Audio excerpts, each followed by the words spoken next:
आप सबका स्वागत है बैंक साथी यूट्यूब चैनल पर। एग्जाम का रिलेवेंट पढ़ो, इनरिलेवेंट नहीं, इसी मोटिव से जो है आज का वीडियो चालू करते हैं। आज के वीडियो में जो है मई का फर्स्ट वीकली करंट अफेयर्स पढ़ेंगे और इस वाले वीडियो में बैंकिंग अवेयरनेस रहने वाला है।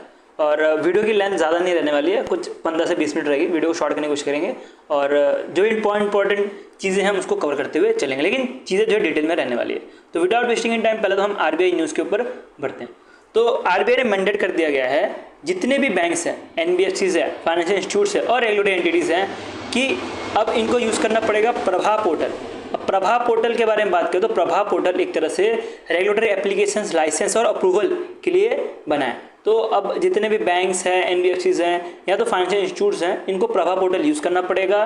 कोई भी अगर अप्रूवल चाहिए होगा या तो कोई भी लाइसेंसिंग के लिए, और ये एप्लीकेबल हो जाएगा 1 मई 2025 से, मतलब 1 मई 2025 से ये सब कुछ एप्लीकेबल हो जाएगा बैंक्स के लिए। ठीक है, तो अब बैंक्स को क्या करना पड़ेगा कि बैंक्स को जो है ऑनलाइन एप्लीकेशन डालना पड़ेगा, ऑनलाइन अप्रूवल लेनी पड़ेगी। अब प्रभा पोर्टल के बारे में पढ़े तो प्रभा पोर्टल के फुल फॉर्म देखोगे तो आपको मिलेगा platform for regulatory application validation and authentication.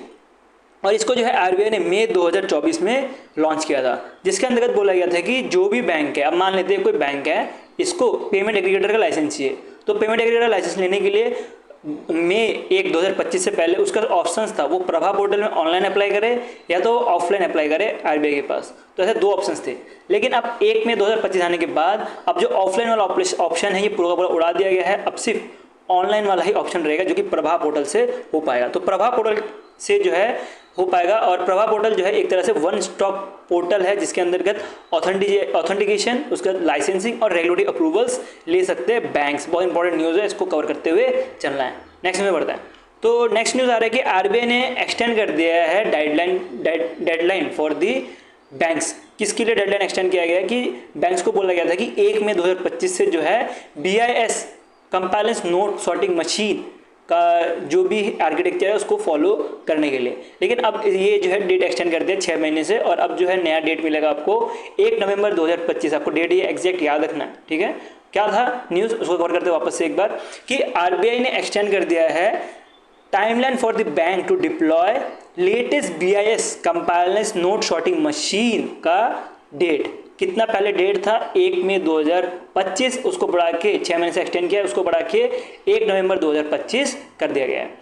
अब BIS कंपाइलेंस के बारे में पढ़े तो BIS कंपाइलेंस जो नोट सॉर्टिंग मशीन है, इसके लिए आपको एक कोड याद रखना है IS 18663 2024।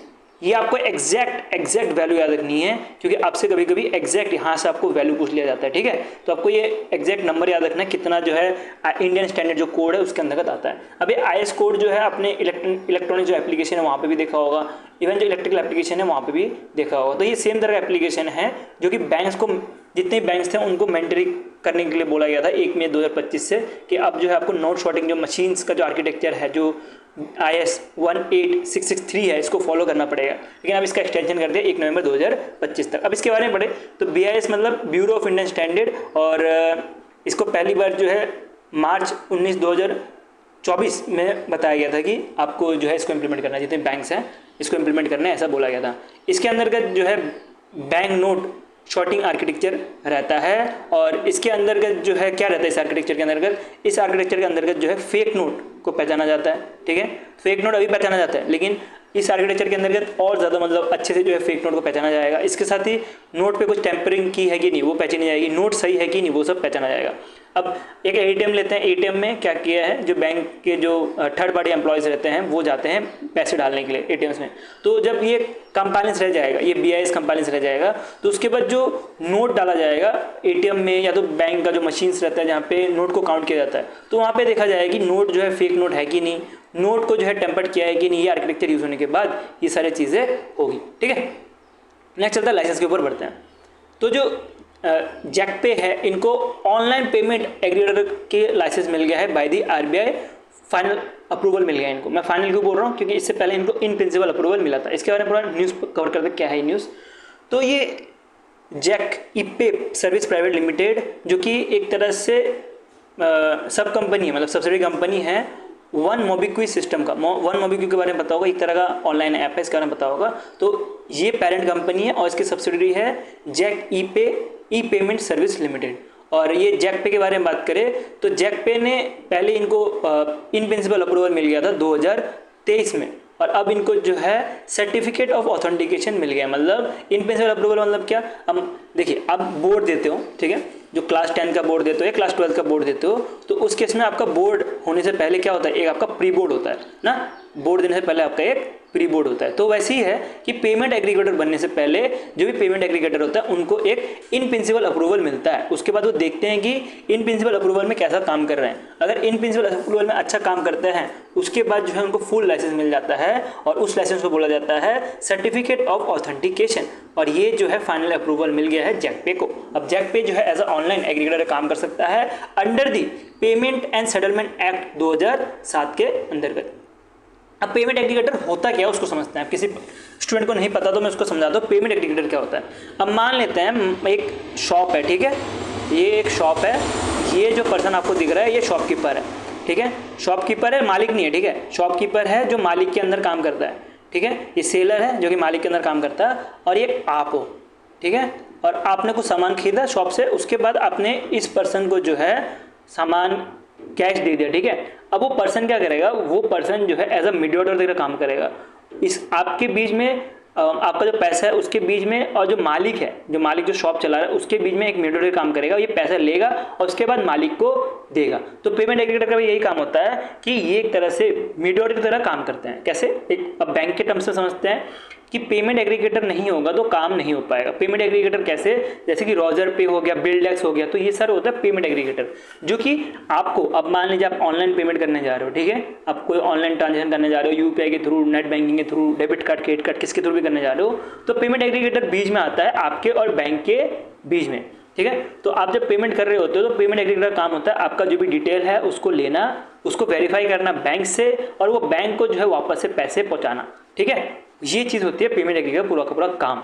तो अभी जो है जैक पे जो है पेमेंट एग्रीगेटर बना है, और ये एक तरह से क्या रहता है, मीडिएटर रहता है। इसको एज अ डिजिटल कैशियर ही बोल सकते हैं, ठीक है। तो हमने एग्जांपल लिया था कैशियर का, जो सेलर था वो एक तरह कैशियर था, और जो पेमेंट एग्रीगेटर होता है ये क्या होता है, एक तरह से डिजिटल कैशियर होता है, ठीक है। अब लाइसेंस के बारे में बात कर ले, अब हम पढ़ते हैं पेनल्टी के ऊपर।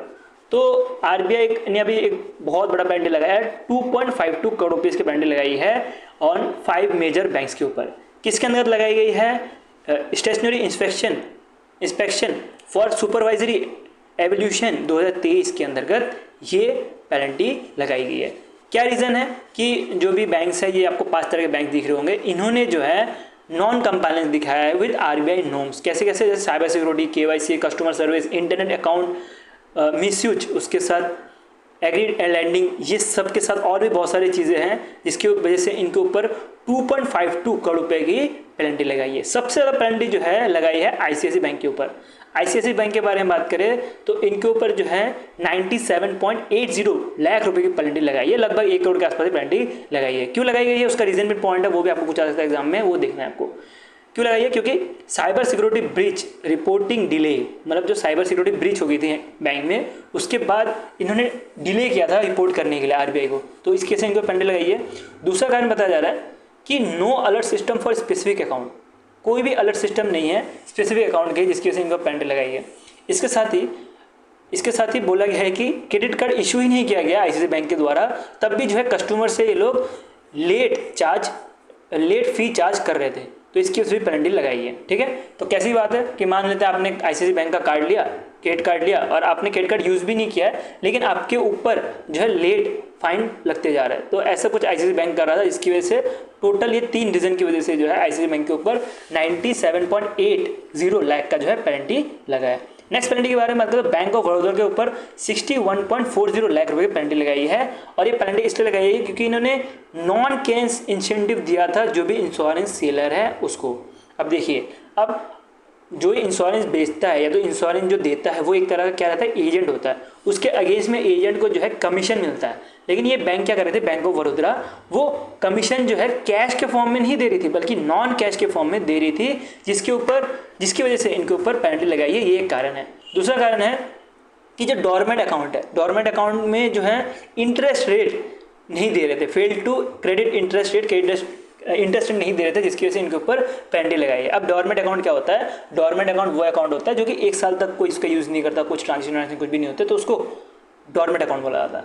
तो जो भी डॉर्मेंट अकाउंट था बैंक ऑफ बड़ौदा में, यहाँ पे जो है क्रेडिट इंटरेस्ट नहीं दिया जा रहा था, इसकी वजह से आरबीआई ने पेनल्टी लगाई है।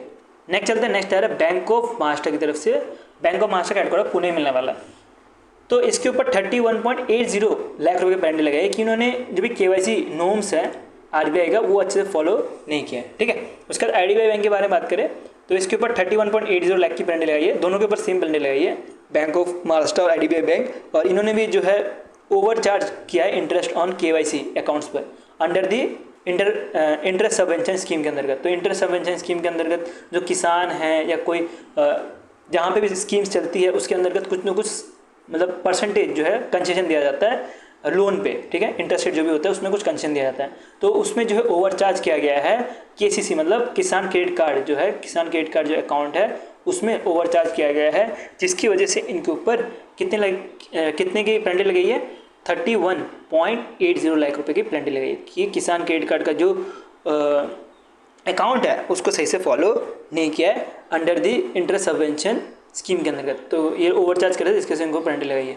नेक्स्ट चलता है एक्सिस बैंक के बारे में बात करें तो एक्सिस बैंक जो है अनऑथोराइज एंड अनरिलेटेड ट्रांजेक्शन कर रहा था वाया इंटरनल और ऑफिस अकाउंट के थ्रू, जिसकी वजह से इनके ऊपर 29.60 लाख रुपए की पेनल्टी लगाई है। ये जितनी भी पेनल्टी लगाई है वो अच्छे से आपको याद रख लेना है। और आपको एग्जाम के लिए पॉइंट कोई से देखे तो रिविजन पॉइंट ऑफ व्यू से तो आपको ये टेबल फॉर्म में जो भी इन्फॉर्मेशन है वो दे दिया गया है इजीली पढ़ने के लिए। तो ये जो भी टेबल फॉर्म में आपको कंटेंट मिल रहा है ये आपको हमारा जो टेलीग्राम ग्रुप जो बैंकिंग साथी का है, लिंक इन द डिस्क्रिप्शन, वो आपको मिल जाएगा, ठीक है। तो लिंक आपका डिस्क्रिप्शन डाला हुआ है, वहाँ पे आप जाके आप टेलीग्राम ग्रुप ज्वाइन कर लेना, वहाँ पे आपको ये सारे जो पीडीएफ्स अवेलेबल हो जाएंगे बैंक अवेयरनेस वाले, ठीक है। तो उसी में जो है आपको ये पीडीएफ मिल जाएगा टेलीग्राम ग्रुप में। इवन टेलीग्राम ग्रुप में हम कुछ भी करते रहते हैं, तो आप नए स्टूडेंट तो फिर टेलीग्राम ग्रुप ज्वाइन कर लेना। और अगर वीडियो अब तक देख रहे हो तो लाइक भी कर देना, ठीक है, अच्छा लग रहा होगा तो। चलो आगे बढ़ते हैं लॉन्चेस के ऊपर। तो आरबीआई ने जो है 3 कंज्यूमर सर्वे लॉन्च किया गया है to guide monetary policy. Monetary policy को गाइड करने के लिए 3 की कंज्यूमर सर्वे जो है लॉन्च किया गया है।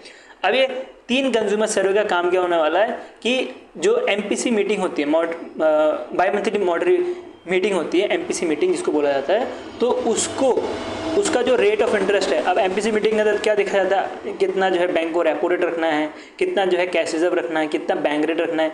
तो ये सब कुछ किसकी वजह से डिसाइड होता है, ये एक सर्वे होता है उससे पहले, उसके बाद जो डिसाइड होता है। ये हर बारी सर्वे होता है, ये हर बारी न्यूज़ में आता है। तो एक बार आपने इसको पढ़ लिया तो बार बार पढ़ने की ज़रूरत नहीं है। तो अभी अप्रैल में अभी एक मीटिंग हुई थी, नेक्स्ट मीटिंग जो है अब 1 महीना छोड़ के वापस होनेगी। तो वहाँ पे जो है ये 3 जो सर्वे है इसके बेसिस पे ही जो है रेट डिसाइड होती है। पहला कौन सा सर्वे है उसके ऊपर पढ़ते हैं। तो पहला सर्वे आपको मिलेगा inflation expectation survey of house hold. तो ये हाउस होल्ड के ऊपर सर्वे होता है, जिसके अंतर्गत जो पब्लिक एक्सपेंडिचर है कैसे वो जो है प्राइस राइज होने के बाद कैसे जो है अपना घर चला रहे हैं उसको देखते हुए की जाती है। इसमें टोटल 19 सिटी को सिलेक्ट किया गया है। 19 सिटी में जो है ये सर्वे होने वाला है।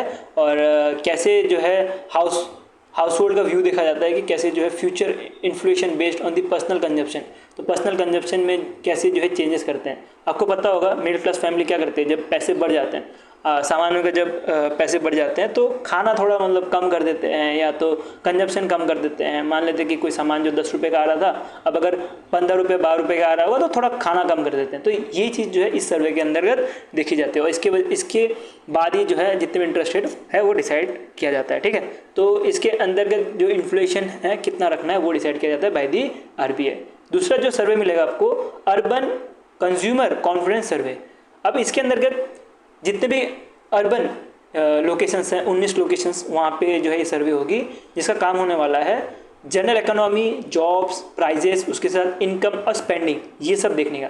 मतलब कि अर्बन जहाँ पे भी लोग रह रहे हैं वहाँ पे कैसे जो है जॉब है उनकी, कैसे जो है वो खर्चा कर रहे हैं, वो सब जो है इस सर्वे के अंतर्गत देखा जाता है। तो इसके अंतर्गत जो कंजप्शन ट्रेंड है अर्बन इंडिया का उसको देखा जाएगा। नेक्स्ट जो है जैसे अर्बन का निकाला वैसे रूरल का भी एक सर्वे निकलता है जिसका नाम है रूरल कंज्यूमर कॉन्फिडेंस सर्वे। और ये सर्वे जो है रूरल उसके सेमी अर्बन एरिया दोनों को ही कवर करता है। टोटल इसमें देखोगे तो स्टेट चेंज हो गया।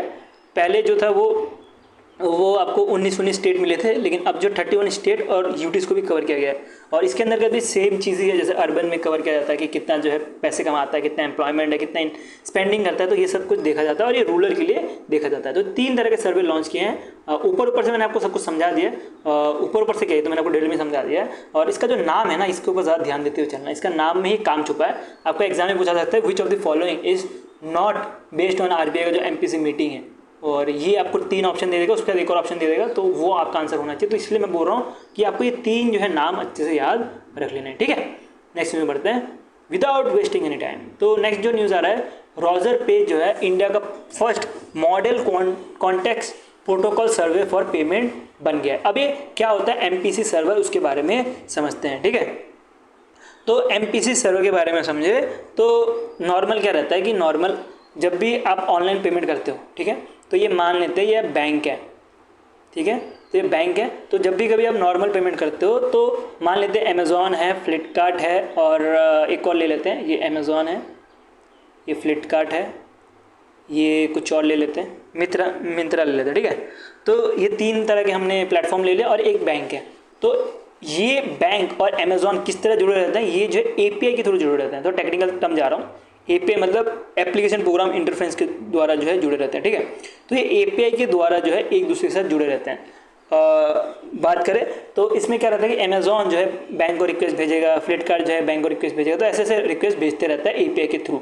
लेकिन जब एमपीसी आ जाता है तो उस केस में क्या होता है, कहाँ पे डायग्राम बना सकते हैं, तो एमपीसी आ जाता है तो क्या होता है कि जो बैंक है ना ये हट जाता है, इसकी जगह पे एमपीसी आ जाता है, और जितने भी एपीआई रिक्वेस्ट है वो एमपीसी के पास भेजते हैं और एमपीसी बाद में फिर बैंक को भेजता है। तो ये टोटल जो है काम रहता है एमपीसी। तो एमपीसी क्या करता है, तो एमपीसी जो है हेल्प करता है बैंक और ऐप्स को कि वो कम्युनिकेट करें सिक्योरली ड्यूरिंग ऑनलाइन ट्रांजेक्शन। तो एक तरह का एक गेट कीपर की तरह काम करता है, ठीक है।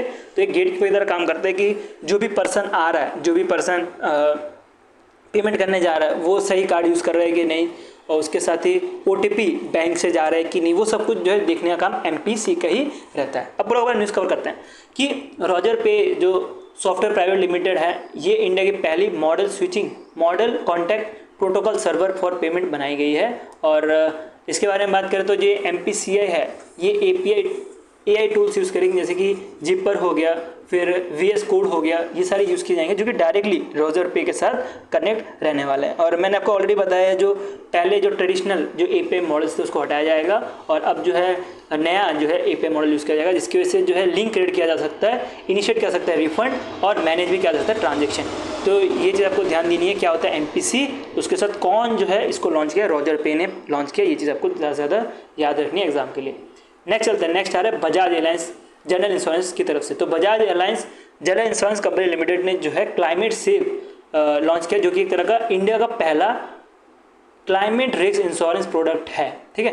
तो इसके बारे में बात करें तो बजाज एलायंस जनरल इंश्योरेंस जो है बजाज फिनसर्व और फिर एलायंस दोनों मिलके जो है बनाई गई है, ये कंपनी दोनों मिलके जो है बजाज एलायंस जनरल इंश्योरेंस बनाई है। इसके हेडक्वार्टर को पुणे महाराष्ट्र में मिलने वाली है, और ये एक तरह से क्या करने वाला है, एक तरह से क्विक फाइनेंशियल रिलीफ देगा टू इंडिविजुअल्स जो कि इम्पैक्ट होते हैं by the climate related events पे, जैसे कि कोल्ड वेव्स हो गया, हीट वेव्स हो गया, बहुत ज़्यादा बारिश हो गई, और हाई एयर क्वालिटी इंडेक्स जहाँ पे भी होगा, जहाँ पे ज़्यादा जो है गंदगी रहती है, तो वहाँ पे जो है ये एक तरह से फाइनेंशियल रिलीफ देने का काम करेंगे।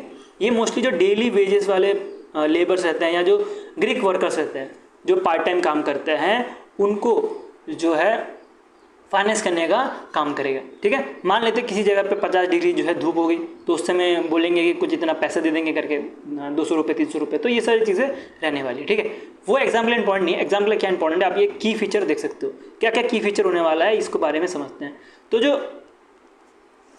बजाज एयरलाइंस है, इन्होंने जो क्लाइमेट सेव लॉन्च किया है, ये एक तरह से ऑटोमेटिक पे आउट है व्हेन द वेदर थ्रेशोल्ड जब बढ़ जाए। मैंने आपको बोला ना 50 डिग्री या तो 55 डिग्री से जब टेम्परेचर ज़्यादा हो जाए, तो उस केस में ये जो है पैसे देने का काम करेंगे। और ये कौन डिसाइड करेगा कि वेदर थ्रेशोल्ड कितना है, ये डिसाइड करेगा इंडियन मेथोलॉजिकल डिपार्टमेंट, जिसको IMD भी बोला जाता है, जो वेदर फोरकास्ट करता है ना हमारे इंडिया में। तो ये डिसाइड करेगा कितना जो है वेदर थ्रेशोल्ड होना चाहिए, उसके बाद जो है इनको पैसा क्रेडिट होगा विद इन 7 डेज, मतलब जो भी क्लेम है इनका विद इन 7 डेज क्लेम कर सकते हैं, और ये जो है ऑटोमेटिक होगा, कोई ऐसा मैनुअल प्रोसेस नहीं रहेगा, ऐसा कुछ कहना है बजाज एयरलाइंस का। दूसरा है AI बेस्ड कवरेज। अब आपको पता होगा कि जो एयर क्वालिटी इंडेक्स है, इसके अंतर्गत एयर क्वालिटी चेक किया जाता है PM 2.5 और PM 10 के अंदर का, ठीक है। तो ये दो के बीच में चेक किया जाता है कितना ज़्यादा बड़ा जो है पार्टिकल या कितना जो है इम्प्योर है इन्वायरमेंट, तो ये चीज़ के ये बेस पे किया जाता है। तो इसके अंतर्गत बोला जा रहा है कि अगर AQI 400 से ज़्यादा हो बियॉन्ड 2 स्ट्राइक, तो उस केस में 6,000 रुपये करके पर वर्कर दिए जाएंगे, ठीक है। तो 6,000 रुपये करके पर वर्कर दिए जाएंगे अगर 400 से ज़्यादा AQI है तो। और दूसरा क्या याद रखना है आपको इसमें कि एक तरह से कस्टमाइज और फ्लेक्सिबिलिटी भी है। कस्टमाइज और फ्लेक्सिबिलिटी कैसे, जैसे कि मान सकते हैं कि आप कहीं दिल्ली से हो, तो दिल्ली में जो है गर्मी बहुत ज़्यादा पड़ती है, ठंडी पड़ती है, तो रिस्क लोकेशन मतलब ठंडी के बेसिस पे आप जो है ये इंश्योरेंस ले सकते हो, गर्मी के बेसिस पे ले सकते हो। मान लेते हैं नॉर्थ ईस्ट में बारिश ज़्यादा होती है, तो नॉर्थ ईस्ट में बारिश के बेसिस ऐसे ले सकते हो, तो ऐसा कुछ ले सकते हो। इवन आप रिस्क स्प्रेड भी अपने साथ चॉइस कर सकते हो 1 से 30 डे के बीच में। और ये वेदर ट्रिगर के बेस पे डिपेंड करता है, कितना जो है टेम्परेचर या तो रेनफॉल के बाद जो है आपको ये जो है क्लेम चाहिए होगा इसका, ठीक है। तो आप अपने हिसाब से कस्टमाइज़ कर सकते हो, ऐसा कुछ कहना है ये प्रोडक्ट का जो कि बजाज एयरलाइंस ने लॉन्च किया। नेक्स्ट बहुत इंपॉर्टेंट न्यूज़ है जो कि एयरटेल पेमेंट बैंक की तरफ से आ रहा है कि एयरटेल पेमेंट बैंक ने जो है RuPay national common mobility card जो है लॉन्च किया। अब नेशनल मोबिलिटी कार्ड के बारे में बात करें तो ये एक तरह का कार्ड है जिसके अंतर्गत आप सब कुछ कर सकते हो, ठीक है। सब कुछ मतलब अगर आपको मेट्रो में जाना है तो आप इस कार्ड के थ्रू कर सकते हो, आपको पैसे निकालने ATM से आप इस कार्ड के थ्रू कर सकते हो, आपको अगर बस में ट्रैवल करना है तो आप इस कार्ड से कर सकते हो, अगर आपको फास्टैग का पेमेंट करना है आप इस कार्ड से कर सकते हो, आपको पार्किंग का पेमेंट करना है तो आप इस कार्ड से कर सकते हो। मतलब जितने भी चीज़ है, मतलब जो भी ट्रैवल वाला ट्रैवलिंग है या तो कैश है या तो शॉपिंग है, ये सब कुछ जो है एक ही कार्ड से हो सकता है। इसको बोला जाता है नेशनल कॉमन मोबिलिटी कार्ड, और ये RuPay based national common mobility card जो है एयरटेल पेमेंट बैंक ने लॉन्च किया है, ठीक है। तो इसके बारे में बात करें तो इसमें एयरटेल पेमेंट बैंक जो कि दिल्ली बेस्ड है और NPC है, national payment corporation of India, जो मुंबई बेस्ड है, दोनों ने मिलके इस कार्ड को लॉन्च किया है, ठीक है। और ये जो है सपोर्ट करता है वन नेशन वन कार्ड को, जो वन नेशन वन कार्ड का जो विजन है उसको भी, इसके बारे में आपको ऑलरेडी बताया। अब इसके अंदर टोटल 3 टाइप्स के वैरायटी के रुपे NPC कार्ड रहने वाले हैं। कौन कौन से 3 तरह के, एक तो रहेगा डेबिट कार्ड जो कि सेविंग अकाउंट से लिंक रहेगा, जिसके अंतर्गत अगर ATM से पैसा निकालना हो वो कर सकते हैं, ट्रांजिट पेमेंट करना हो मेट्रो में या तो DTC, मतलब जो दिल्ली में रहता होगा तो वो DTC के थ्रू बस में पेमेंट कर सकता है, ई-कॉमर्स में या पॉइंट ऑफ सेल, ये सब चीज़ें जो है इसके अंतर्गत कर सकते हैं। अगर प्रीपेड कार्ड के बारे में बात करें तो प्रीपेड कार्ड के अंतर्गत जो है मिनिमम KYC जिसके पास भी रहेगा उसको लिंक रहेगा, और वो ऑनलाइन शॉपिंग और ऑफलाइन शॉपिंग में जो है पॉइंट ऑफ सेल कर सकता है, ऊपर से ट्रांजेक्ट मतलब ट्रैवलिंग के समय भी यूज़ कर सकता है, ई-कॉमर्स में भी यूज़ कर सकता है। अब एक डिफरेंस समझते हैं क्या होता है डेबिट कार्ड और prepaid card. Prepaid card same होता है जैसे आपका प्रीपेड सिम होता है। प्रीपेड सिम में क्या रहता है, 1 मिनट देना, सॉरी।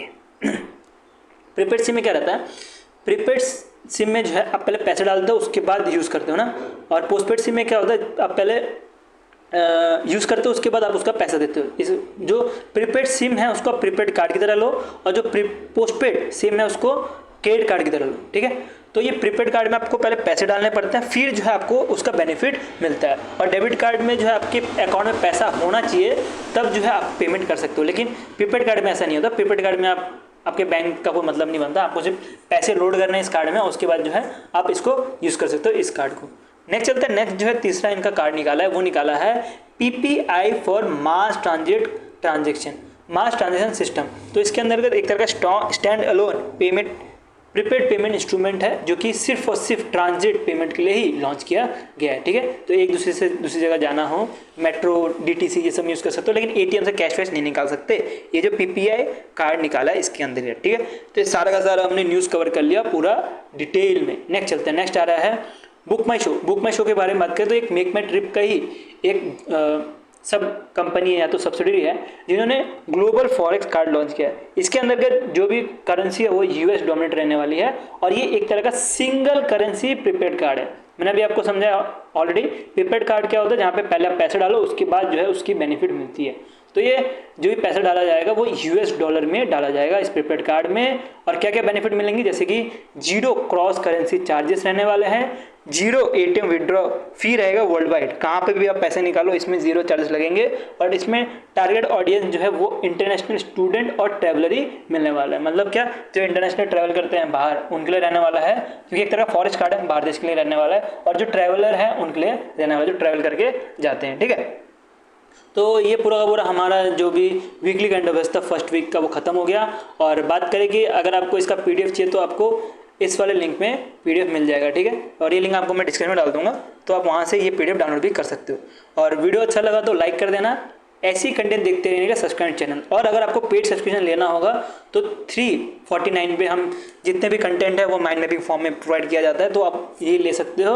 और अगर बात करें, अगर आपको 1 साल में आपको नहीं जम रहा है कि आप नहीं ले पा रहे हो, तो आप 6 महीने का भी ले सकते हो 199 में, मतलब 200 रुपये में आपको मिल जाएगा, ठीक है। तो आप टेलीग्राम ग्रुप में चले जाना, वहाँ पर आपको वेबसाइट का लिंक दे दिया जाएगा, आप वहाँ से जो है ये जो पेड सब्सक्रिप्शन है ये भी ले सकते हो। यहाँ पर हम जो डेली मैपिंग मैगजीन है उसके साथ डेली क्यूएनए ये सब भी देते हैं, उसके साथ daily quiz, weekly Q&A PDF, weekly mapping magazine, monthly mapping magazine, exam PDF, ultimate exam PDF, जहाँ पे हमारे डेफिनेटली 20 से 15 के आसपास हर साल जो है क्वेश्चंस आते हैं, हर एक एग्जाम में क्वेश्चंस आते हैं, उसका स्कीम पीडीएफ भी प्रोवाइड किया जाता है। और डेली क्विज और वीकली क्विजेस भी होते रहते हैं, ठीक है। तो ये सारा का सारा जो है आपको एक ही प्लान के अंदर मिल जाएगा।